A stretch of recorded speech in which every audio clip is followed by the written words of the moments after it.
We've been talking about the balance of speed and precision in our intuitive defensive shooting courses for almost 2 decades now in one way or another. Started out talking about the balance of speed and accuracy, and then evolved the way we thought about accuracy as it really being a yes or no proposition. The variable is the amount of precision that's being demanded of you by any specific situation. And then, of course, the speed with which you shoot is determined by the amount of skill you need to apply. We've talked about it conceptually. We've tweaked the definitions, and we've got the explanations and the lectures down for our classes really well. But a few years ago, I started using this diagram to help people understand what we mean by balancing speed and precision. And it's that balance of speed and precision that we talk about in all our books, articles, and classes. So I want you to think of a clear tube. Maybe it's plexiglass, something like that. Clear piece of tubing shaped in a U. We're going to seal it, but we're going to put some colored liquid in here. That colored liquid is going to fill a certain portion of it, and we're going to stick a little hose out here, and we're going to attach it to a little pump, and that pump is going to either increase or decrease the pressure on this side of our measurement device, and that is going to be the precision side. This will be the speed side. And we're going to go ahead and label this 1 through 10, and we'll do the same thing over here, 1 through 10.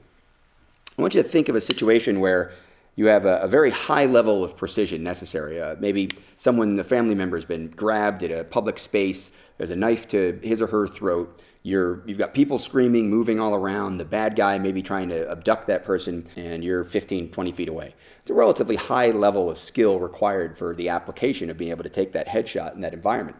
So we're going to put a lot of pressure, theoretically, in there, right? We pump a lot of pressure down, and let's say it's a level 8 shot, with a 10 being your highest level of precision you can achieve.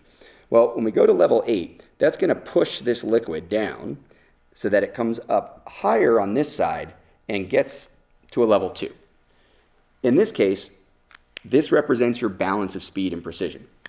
8 points taken up on precision, you have 2 left over. In this model, we're going to say that 10 is the perfect balance of speed and precision. You only have 10 points to spend in any critical incident. Your precision level is demanded. The bad guy, the distance, the circumstances, the gun you have, how much practice you've had, whether it's one-handed or two-handed, all of these things, the lighting conditions, all of these things will affect how hard it's going to be for you to get the shot. 10 is your maximum ability. 0.1 is basically just pulling the trigger relatively smoothly and pointing the gun in the general direction of the bad guy. That's the easiest shot. That might be like a contact shot, someone who's just barely outside of 2 arms reach with your gun back against your body. So we've got this whole range of things you can do. You've got to read the terrain, right? You've got a situation, it develops, and let's say that maybe it's an easier situation now. You get into a situation where it's a very low level of precision that's needed. In fact, you're not even going to use your sights. Kinesthetic alignment, bad guy charging at you down a hallway, your family's behind you. He starts at about, 12 feet away, and maybe by the time you're finished your string of fire, he's only 8 feet away. So that's a level 3. Very easy shot as he's running down the hallway towards you. Well, that means that we've created a vacuum here. We have to remove some of the pressure. So we're going to turn our pump around, remove some of the pressure, create a vacuum. That's going to let this liquid come all the way up over here, and it means on this side it's going to drop down to a level 7. So obviously we're going to be shooting much faster because the level of precision that we need is much less. That's pretty basic. That's a pretty simple explanation. And in classes, this resonates with most people. Real easy to draw on a whiteboard here or on a target out on a range. But let's think about what this really means. How else can this help us train? How else can this help us understand our capability?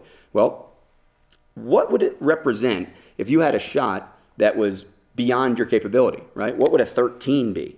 Well, maybe a 13 is there's bystanders moving around behind the bad guy. The bad guy is moving himself. He's got a knife and he's running from person to person, stabbing or slashing at them, and he's inside of a crowd. You're on the other side of the room. It's not that far away, maybe 30 feet, but because of all the movement and because of all the other people, it's beyond your capability to do. You're going to have to change the circumstances before you can get this to a situation where you'll be able to shoot. Because even at your slowest, most precise level of shooting, the dynamic, chaotic nature of this environment isn't going to let you take that shot. Another way to look at it is this. Let's go back to our relatively low level of precision. Let's say that we had a precision level 4 situation, but we tried to shoot it at a speed level 7. So now we've got a disconnect. We've got a precision requirement of 4, but we only have 6 points left over, and you tried to shoot at a 7. Well, what happens if you try to shoot at an 11? Well, here's what happens. If this is your high center chest box, you've got some misses. Those misses outside of that high center chest box are because you're shooting beyond your capability. You were overconfident or you were reckless. Either you didn't read the terrain right or you didn't apply the right amount of skill. Well, let's go the other way. What if we had that very low level precision, maybe a 3, and we tried to shoot it at a speed 2? In other words, we're trying to control our breathing. We're really being super slow on that trigger press. We've got our eye closed. We've got one eye focused hard on that front sight.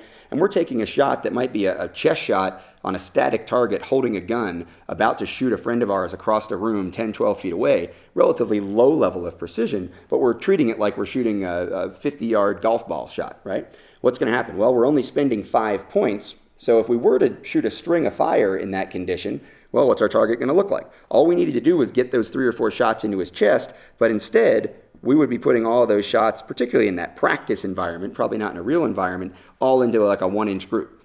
Well, if we're shooting that slowly, we're underconfident, or maybe we misunderstood the situation, or maybe we were just nervous or hesitant. So we can use this balance of speed and precision diagram to help us think about what our performance was on the range. If we're reckless, did we misunderstand the need for precision, or did we misapply our skills?